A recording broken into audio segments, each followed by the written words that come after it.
Management Introductory. Names of group members, supporting lecturer.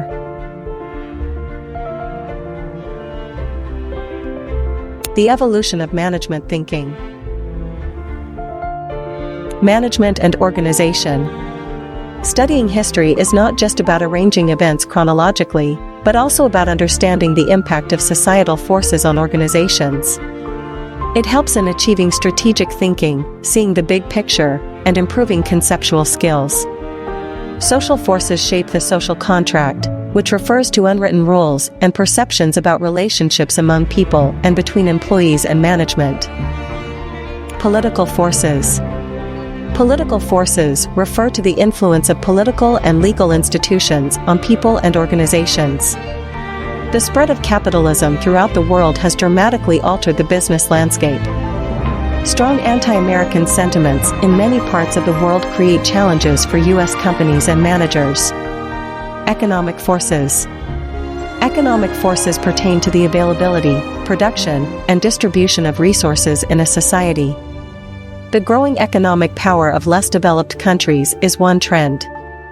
Another force is the shifting economy of developed countries with significant changes in sources of wealth, distribution fundamentals, and economic decision-making undergoing significant changes. Classical perspective. The classical perspective on management emerged during the 19th and early 20th centuries. The factory system that began to appear in the 1800s posed challenges that earlier organizations had not encountered. Problems arose in tooling the plants, organizing managerial structure, training employees, many of them non-English speaking immigrants, scheduling complex manufacturing operations, and dealing with increased labor dissatisfaction and resulting strikes. Scientific management. Scientify management emphasizes scientifically determined jobs and management practices as the way improve efficiency and labor productivity.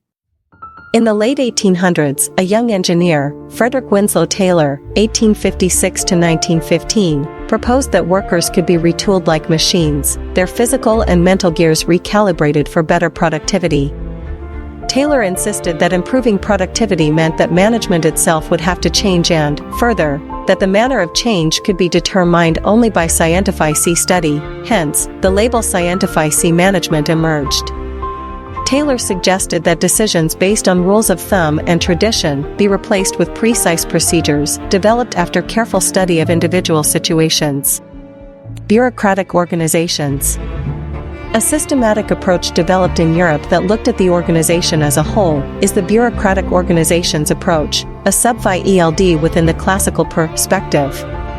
During the late 1800s, many European organizations were managed on a personal, family-like basis.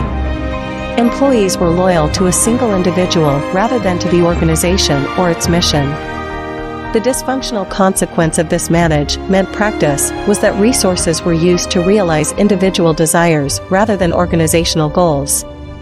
Employees in effect owned the organization and used resources for their own gain rather than to serve customers. Weber envisioned organizations that would be managed on an impersonal, rational basis. This form of organization was called a bureaucracy. Administrative principles. Another major sub-ELD within the classical perspective is known as the administrative principles approach. Whereas scientific management focused on the productivity of the individual worker, the administrative principles approach focused on the total organization. The contributors to this approach included Henri Fayol, Mary Parker Follett, and Chester I. Barnard. Henri Fayol, 1841–1925, was a French mining engineer who worked his way up to become head of a major mining group known as Commonwealth. Commonwealth served Vives today as part of Le Creusot, the largest mining and metallurgical group in central France. In his later years, Fayol wrote down his concepts on administration, based largely on his own management experiences. Humanistic perspective. Human relations movement. The human relations movement was based on the idea that truly effective control comes from within the individual worker rather than from strict, authoritarian control. 26. This school of thought recognized and directly responded to social pressures for enlightened treatment of employees.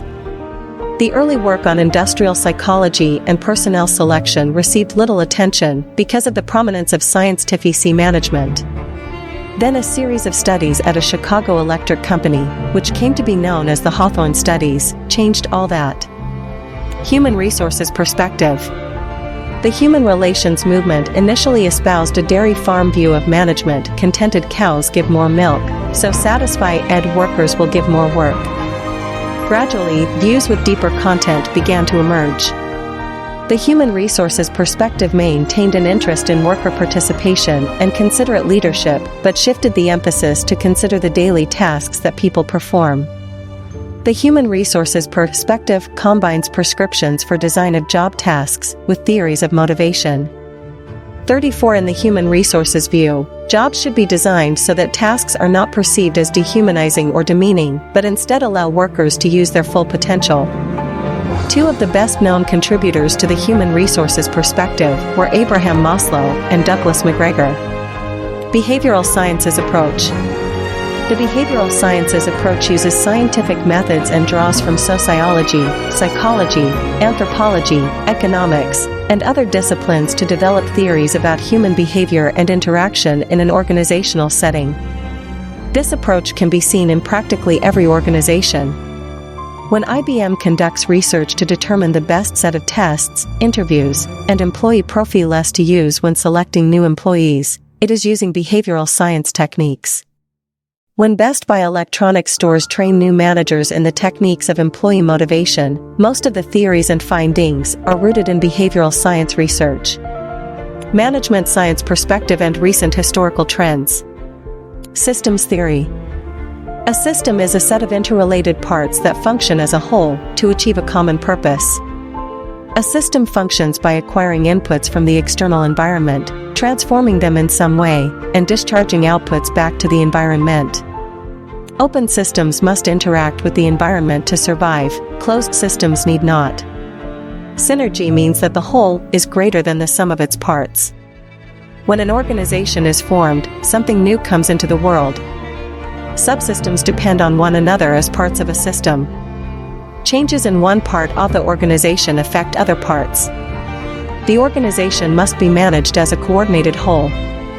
Systemic thinking means looking both at the distinct elements of a situation and at the interaction among those elements. Contingency view.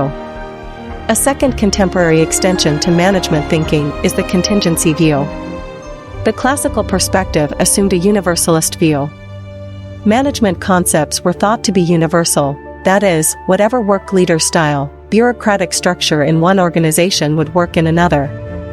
In business education, however, an alternative view exists. In this case view, each situation is believed to be unique. Principles are not universal, and one learns about management by experiencing a large number of case problem situations. Managers face the task of determining what methods will work in every new situation. Total quality management. The theme of quality is another concept that permeates current management thinking. The quality movement is strongly associated with Japanese companies, but these ideas emerged partly as a result of American influence after World War II. The ideas of W. Edwards Deming, known as the father of the quality movement, were initially scoffed at in the United States, but the Japanese embraced his theories and modified them to help rebuild their industries into world powers. 49 Japanese companies achieved a significant departure from the American model by gradually shifting from an inspection-oriented approach to quality control toward an approach emphasizing employee involvement in the prevention of quality problems. Innovative management thinking for turbulent times. The learning organization. The learning organization can be defined as one in which everyone is engaged in identifying and solving problems, enabling the organization to continuously experiment, change, and improve, thus increasing its capacity to grow, learn, and achieve its purpose. Managing the technology-driven workplace. 1. Supply chain management. Supply chain management refers to managing the sequence of suppliers and purchasers, covering all stages of processing from obtaining raw materials to distributing finished goods to consumers. 2. Customer relationship management. Customer relationship management (CRM) systems use the latest information technology to keep in close touch with customers and to collect and manage large amounts of customer data. 3. Outsourcing. Information technology has also contributed to the rapid growth of outsourcing, which means contracting out selected functions or activities to other organizations that can do the work more cost-efficiently.